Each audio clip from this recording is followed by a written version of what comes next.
Hello mga ka-DDS, kasama natin si Kuya Ogie. Kuya Ogie, ano ang wish mo na mangyari in 30 days pagkaupo pa lang ni Digong? Siguro, realistically, sana masimulan na ng team niya yung pag-iisip kung paano maiibsan yung traffic. Talagang problema natin yan, ano? Tapos siguro, yung mga pampublikong mga sasakyan, tulad ng MRT, no? Sana ma-rehab natin kaagad within 30 days. Yun lang. Kuya Jano, ano ang wish niyong mangyari? Ay, sorry. Duterte, ano ang wish niyong mangyari na pag-upo ni Digong in 30 days yung accomplish niya? You know, I have to be brutally honest.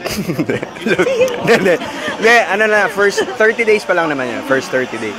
Mahirap naman mag-expect ng days pa lang yan eh. But so I'm hoping, ang wish ko lang, makita na natin ng konti yung plans niya, sino yung mga ilalagay niya talaga sa pwesto. Ma-feel lang natin yung umpisa ng leadership. Sa tingin ko, ang pinaka-wish na matutupad agad is yung himukin niya lahat sumuporta sa kanyang adhikain na mapabuti ang Pilipinas. Kasi hindi naman lahat ay bumoto para sa kanya.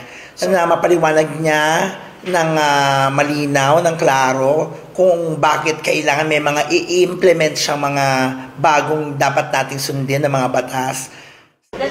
Dear President, please solve our traffic problem as well as for foreigners, the visa problems. It takes too long. Thank you. Hello mga ka-DDS, kasama natin ang napakaganda na si Maria Ozawa. Maria Ozawa, what's your wish for our new president in 30 days that he can do for our country? In 30 days, that's kind of short, but then I'm just hoping it's gonna be less crime, more happiness, and like, God bless to everybody. Like, yeah, I hope it'll turn out to be good.